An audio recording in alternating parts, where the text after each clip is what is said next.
Hi there, aqui é Vivian Ribeiro e esse vídeo eu quero dedicar especialmente para minha querida... Peraí, deixa eu tirar esse lasquinho do pulso. Para minha querida amiga e aluna também, Paulão. Esse é o apelido secreto dela, it's her nickname, mas quando ela assistir, ela sabe que esse vídeo é de coração para ela.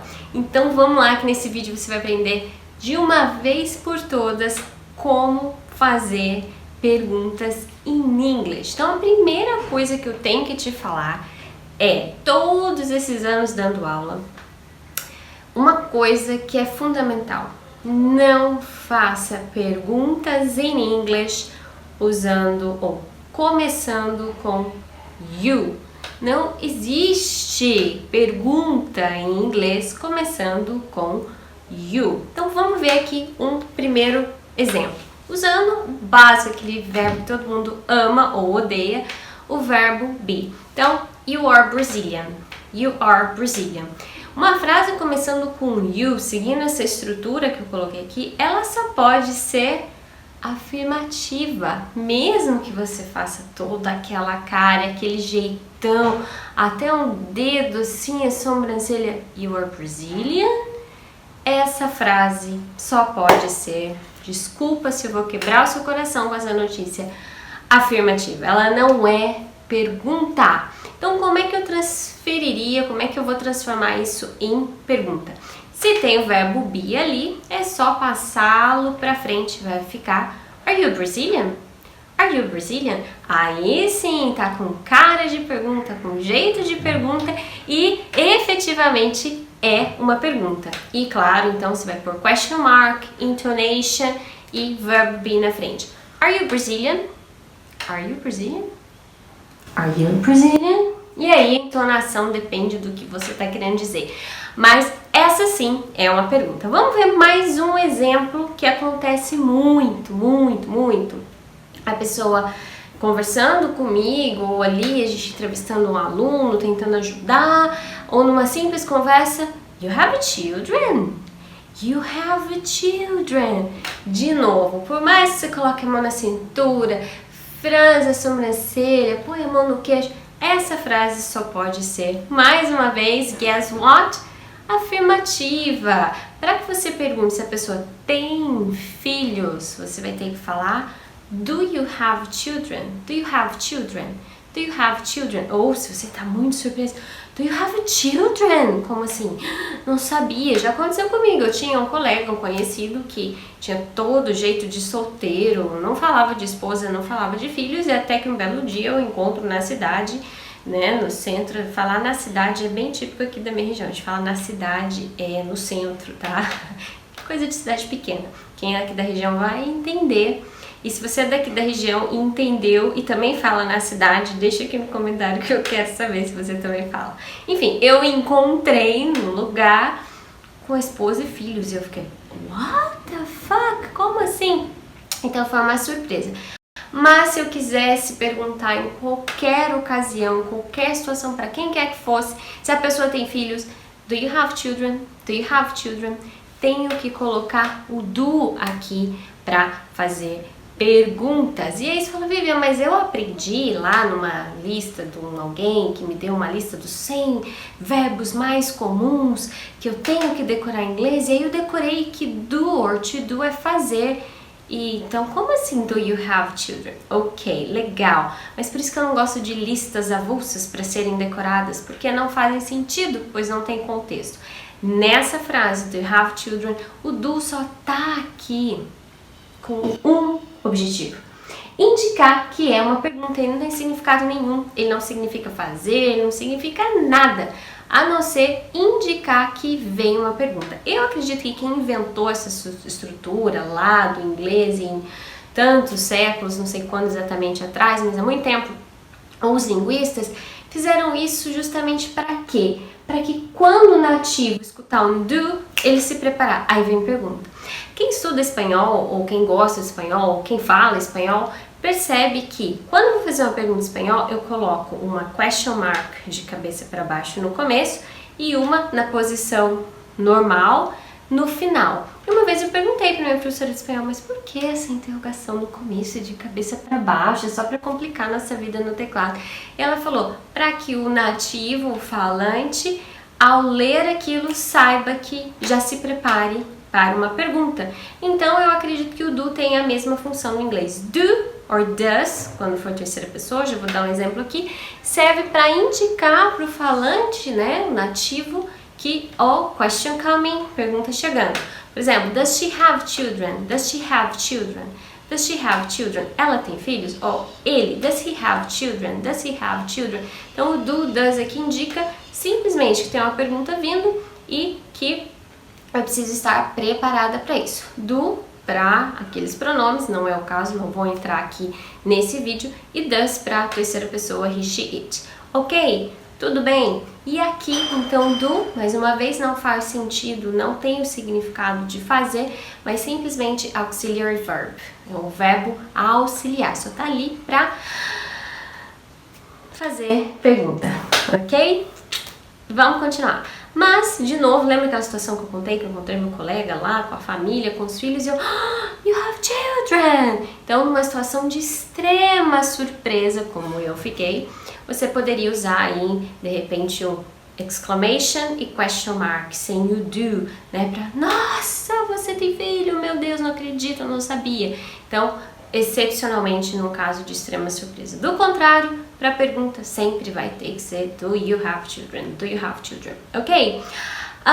E outra coisa que acontece também, as pessoas falam, por exemplo, no, you went to England, or you went to England. Então, quando você fala you went to England, você está afirmando, você foi para a Inglaterra. Você foi para a Inglaterra. Não tem como, nenhuma parte do planeta, isso ser uma pergunta, é uma afirmação, você está afirmando, porque quando o verbo vai para o passado, go virou went, ele está na afirmativa. Na interrogativa o verbo não vai para o passado, porque a gente vai usar mais um verbinho ali, auxiliary verb, um ajudante para fazer a pergunta. Did you go to England? Did you go to England? Então, did está ali para indicar que a pergunta tá chegando e tá no passado, mas o verbo não mudou. Did you go to England? Quando que o verbo vai mudar? You went to England. Quando for afirmativo. Pergunta no passado. Did you go to England? Did you go to England? O verbo continua na sua forma original, o jeitinho que ele nasceu, e por isso usamos o did, para indicar para quem tá ouvindo que vem pergunta no passado. Ouviu o did? Ops, pergunta no passado chegando. Ok? Então, não tem como você usar verbo no passado para fazer pergunta. Isso falando de perguntas ali, estrutura simples, do, does e did. Uma outra forma de fazer perguntas em inglês é usando os famosos double weight questions, né? Temos what, when, where, why, which, whose, esqueci alguém, how. Enfim, os double weight questions, que começam geralmente com W ou com weight, acredito que é por isso que eles têm esse nome, double weight questions. Então, a gente pode usá-los também, uma outra forma que a gente vai ver aqui nesse vídeo. Mas antes, deixa eu fazer um parênteses aqui. É possível, você vai assistir, você vai encontrar isso em séries, em comerciais, em filmes, que a pessoa fala, you kidding me? You kidding me? Então, essa é uma exceção, que é uma expressão que você está brincando comigo, tipo, você está me tirando. Então, aí nesse caso, não tem a estrutura de are you kidding me? Mas é uma exceção e é extremamente informal, gramaticalmente não está correto. Ou, tipo, você está numa situação meio grosseira ali, quase que uma briga. You talking to me? You talking to me? Você está falando comigo, né? Numa situação ali também, talvez irônica. E aí não seria are you talking to me? Mas, de novo, exceção extremamente informal. Gramaticalmente não está correto. Prefiro que você grave a primeira regra lá, que é não comece perguntas com you in English, ok? Então, vamos lá. Mas aí, vendo, legal, tem os double weight questions, where, when, why, who, what, which. Mas aí, eu vou continuar usando os auxiliary verbs que você citou lá atrás, yes or no, agora eu fiquei confusa. Então, vamos lá, vou colocar aqui um exemplo e vou te explicar. Quando você vai usar auxiliary verb com double weight questions e quando não. O exemplo está aqui na tela. What do you do in your free time? What do you do in your free time? Então, eu tenho aqui o what, que é o double weight question. Do you é o subject, ou você é o sujeito, in your free time. Então, quando eu tô aqui fazendo uma pergunta, né? Eu tô perguntando what. Eu tô perguntando sobre o objeto. Não tô perguntando sobre o sujeito, porque o sujeito tá aqui na frase. It's you. What do you do in your free time? Ok? Então, a minha pergunta é sobre o objeto ou sobre quem? O sujeito. É sobre o objeto. Eu quero saber o que você faz no seu tempo livre. Então, quando eu faço uma pergunta sobre o objeto, eu tenho que usar auxiliary verb. Então, what do you do? What do you do? Agora, num outro exemplo, vamos pegar aqui, eu tenho... Ok, faz de conta que isso aqui é um book. Isso é na agenda, mas faz de conta que é um livro. Então, who wrote this book? Who wrote this book? Quem escreveu este livro? Perceba que aqui eu não estou perguntando sobre o objeto. O objeto está na frase, this book, é o livro. Eu quero saber sobre o sujeito. Quem? Who? Então, quando eu faço perguntas em inglês sobre o sujeito, eu quero saber quem é o sujeito, quem que fez algo, eu não vou usar os auxiliary verbs. Por exemplo, who wrote this book? Ou, outro exemplo, who wrote Hamlet? Who wrote, I don't know, A Thousand Nights? Quem escreveu? Quem fez alguma coisa? Who did it? Who did it? Quem fez isso? Então, quando eu pergunto sobre o sujeito, eu não vou colocar auxiliary verb. Tudo bem até aqui? No mais, eu vou usar sim auxiliary verbs para fazer questions in English, ok? Então, se você gostou desse vídeo, ficou até o final, escreve aqui assim pra mim. Um beijo pro Paulão, um beijo pro Paulão.